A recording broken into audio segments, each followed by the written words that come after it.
BC రిజర్వేషన్ల పోరాట దీక్షలో ఢిల్లీలో జరుగుతున్న కార్యక్రమంలో మంత్రి కొండా సురేఖ మాట్లాడుతున్నారు. ఇప్పుడు లైవ్ చూద్దాం.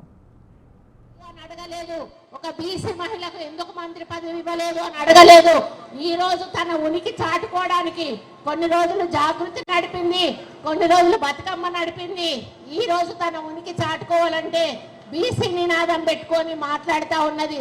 తల్లి, నువ్వు మాట్లాడితే అది దయ్యాలు వేదాలు వల్లించినట్టుంటది. దయచేసి నువ్వు బీసీల గురించి మాట్లాడి బీసీలను అవమానపరచొద్దు అని చెప్పి నేను ఈ కవిత గారికి వేదిక మీద నుంచి సూచనలు ఇస్తా ఉన్నాను. ఇక నాకు తెలిసి బీజేపీ బిల్లు ఆమోదిస్తుందని నేను అనుకోను. ఎందుకు అనంటే ఈరోజు మన ప్రెసిడెంట్ గారు ఒక ఎస్సీ మహిళ, మరి ఆమెను కనీసం పార్లమెంట్ కొత్త భవనం ఓపెనింగ్ చేసేటప్పుడు కూడా మోడీ ఆమెను పిలవలేదు. ఎందుకంటే ఆమె వీడో అని చెప్పి ఆమెను పిలవలేదు. మరి ఎక్కడైతే అయోధ్యలో రాముడి గుడి ఓపెనింగ్ ఉందో అక్కడికి కూడా ఆమెను పిలవలేదు. ఎందుకు అంటే ఆమె ఎస్సీ అని పిలవలేదు. అంటే ఈరోజు నరనరాన బీజేపీలో కులాల యొక్క రక్తం యొక్క మరి ఆలోచనలు పాతుకుపోయి ఉన్నాయి.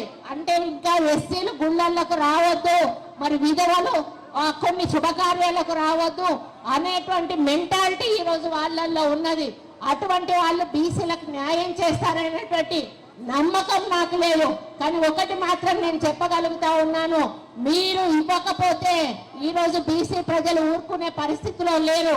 మీరు నల్ల చట్టాలు ఏదైతే రైతుల పేరిట తెచ్చారో అవి విత్డ్రా చేసుకునే వరకు పోరాటం ఎలాగైతే కొనసాగిందో ఈరోజు బీసీ 42% రిజర్వేషన్ మీరు దేశవ్యాప్తంగా అమలు చేసే వరకు కూడా మా బీసీల పోరాటం కొనసాగుతుంది అని చెప్పి ఈ సందర్భంగా నేను విజ్ఞప్తి చేస్తా ఉన్నాను. ఇదేదో గాలికో ధూళికో వెళ్ళిపోయేటువంటి పోరాటం కాదు. శతాబ్దాల కాలంగా బీసీలకు రిజర్వేషన్లు లేవు.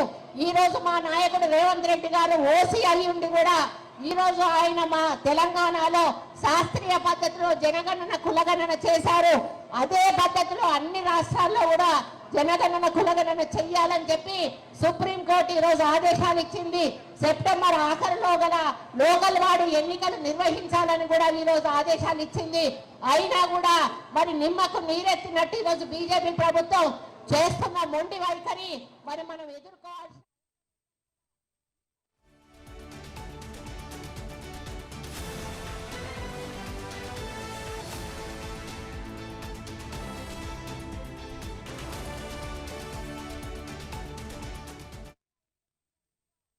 కంటే పెద్ద ఉద్యమం జరుగుతుంది. తెలంగాణ కోసం ఏ విధంగా మేము పోరాడామో ఆ స్ఫూర్తిని తీసుకొని బీసీ రిజర్వేషన్ సాధన దిశగా కూడా మేము పోరాటం చేస్తాము అని చెప్పి ఈ సందర్భంగా నేను విజ్ఞప్తి చేస్తా ఉన్నాను. ఈ అవకాశాన్ని ఎవ్వరూ కూడా వదులుకోరు.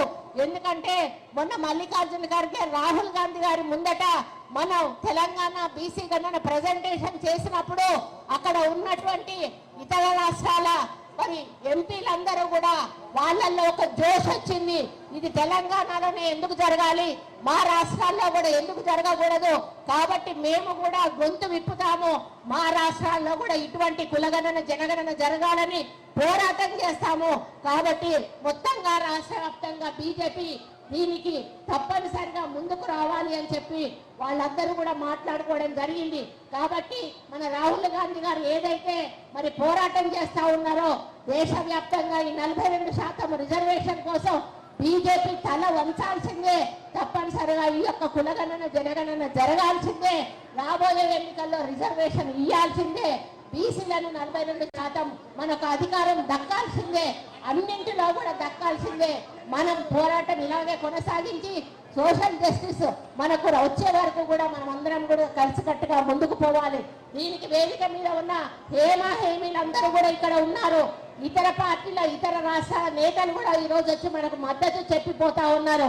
కాబట్టి మనమందరం కూడా ఇదే ఊపుతోటి, ఇదే ఉత్సాహంతో, ఇదే పట్టుదలతోటి తప్పకుండా 42% రిజర్వేషన్ సాధించే వరకు కూడా మన నాయకుడు మహేష్ అన్న ఈ రోజు ఆయన ఒక బీసీ బిడ్డకు ఈ రోజు మనకు పిసిసి ప్రెసిడెంట్ ఇచ్చారు. అదే బీజేపీ వాళ్ళు పిసిసి వాళ్ళ ప్రెసిడెంట్ ను బీసీని తీసి ఈ రోజు ఓసీని ఇచ్చిండ్రు. మరి బండి సంజయ్ని అడుగుతా ఉన్నా, నువ్వు ఒక బీసీ బిడ్డవు, నీకు అన్యాయం జరిగింది, ఈ రోజు నువ్వెందుకు మాట్లాడటం లేదు అని అడుగుతా ఉన్నా. ఆర్ కృష్ణయ్య ఎక్కడ పడితే అక్కడ బీసీ గురించి మాట్లాడినాడు.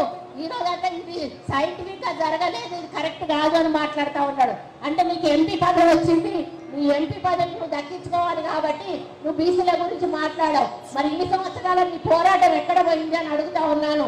ఈ రోజు మా కాంగ్రెస్ పార్టీ ఒక బీసీ నాయకుడిని ఈరోజు పిసిసి ప్రెసిడెంట్ చేసి మా బీసీలకు ఒక గుండె ధైర్యాన్ని ఇచ్చిండ్రు.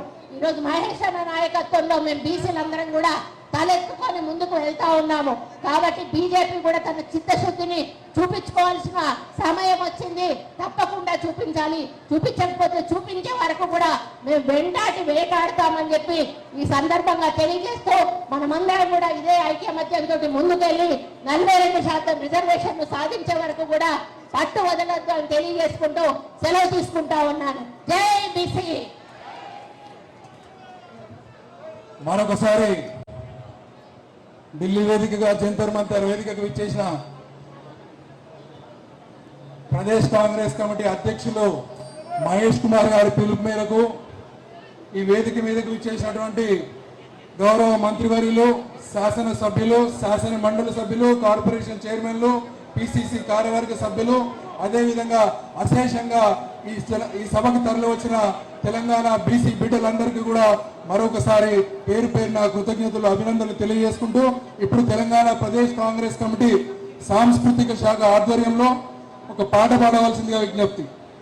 దండు గదిలే దండు గదిలే దండు గదిలే కాంగ్రెస్ బీసీల దండు ఢిల్లీ చేరేరా. హలో మరి అలా ఢిల్లీకి ఎందుకు వచ్చిన నాయకులు మాటల ద్వారా చెప్తారు. రైల్లో అనేక పాటలు రాసుకొని వచ్చినాం. ఎప్పుడు అవకాశం ఉంటప్పుడు పాడడానికి సిద్ధంగా ఉన్నాం. మహేష్ అన్న పాదయాత్రతో సరాసరి ఇక్కడికే వచ్చినాం. గొంతు కొంచెం అటు ఇటుగా మీరు అర్థం చేసుకోవాలని. దండు గదిలే దండు గదిలే దండు గదిలే దండు గదిలే దండు గదిలే